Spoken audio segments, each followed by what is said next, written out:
সোণাৰী সমষ্টিৰ চতিনীয়াগুৰি শ্ৰীমন্ত শংকৰদেৱ শাখা বৰনামঘৰত মহিলা ভাওনাৰ আজি নাট শুভাৰম্ভ কৰা হয়।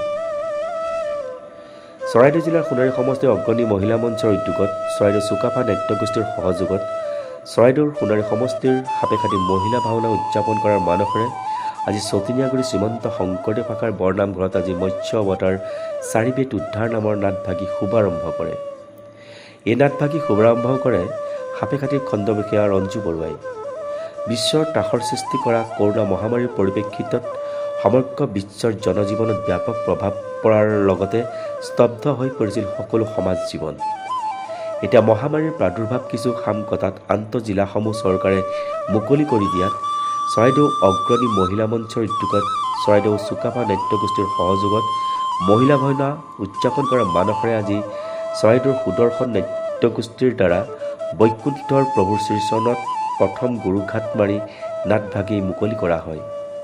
কলিত নামে শ্ৰেষ্ঠ এই ভক্তিবাণীক সাৰোগত কৰি চৰাইদেউ অগ্ৰণী মহিলাৰ প্ৰথমবাৰৰ কাৰণে অনুষ্ঠিত কৰিবলৈ ল'লে মৎস্য অৱতাৰ চাৰিবেদ উদ্ধাৰ নামৰ নাটভাগী।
অনুভৱ বুলি ক'বলৈ গ'লে প্ৰথম যিহেতু এটা অভিজ্ঞতা, নতুন এটা অভিজ্ঞতা হৈছে, গতিকে অনুভৱ বুলি ক'লে খুবেই সুন্দৰ এটা অনুভৱ। আৰু বহুদিনৰ পৰা যিহেতু ইচ্ছা আছিলে, গতিকে ইচ্ছা থকাৰ কাৰণে মনত এটা শক্তি পাইছোঁ, এটা জোৰ পাইছোঁ। আমি প্ৰশিক্ষকে যিদৰে আমাক প্ৰশিক্ষণ দিছে, আমি সেইদৰে যিমান পাৰোঁ সিমান চেষ্টা কৰিছোঁ নিজৰ ভাল কৰিবলৈ। গতিকে চাওঁ কি হয়। কিমান দূৰ পৰৱৰ্তী হ'ব আপোনালোকৰ? আমাৰ একমাত্ৰ লক্ষ্য কেৱল যে ভাওনাখন আমি কৰিম, ভাও কৰিম। আমাৰ তাতে আমাৰ কিছুমান লক্ষ্য উদ্দেশ্য আছে। আমাৰ তাতে সমাপন কেতিয়াও আমি কৰা নাই। আৰু যিহেতু মহিলাসকলে আজিকালি কৰিব নোৱাৰা কাম একোৱেই নাই, গতিকে প্ৰত্যেকটো ক্ষেত্ৰতে মহিলাসকল আগবাঢ়ি গৈছে। গতিকে আমিনো কিয় পিছ পৰি থাকোঁ, তেনেকুৱা মানসিকতাৰে কিছুমান লৈ পেলাই গঢ় লোৱাৰ কাৰণে আচলতে আজি এনেকুৱা ধৰণে চৰাইদেউ জিলাৰ অগ্ৰণী মহিলাসকলৰ লগত লগ হৈ আমি মহিলা ভাওনা প্ৰদৰ্শন কৰিবলৈ আগবাঢ়িছোঁ। গতিকে আমি 100% নিশ্চিত যে আমি সফল হ'ম।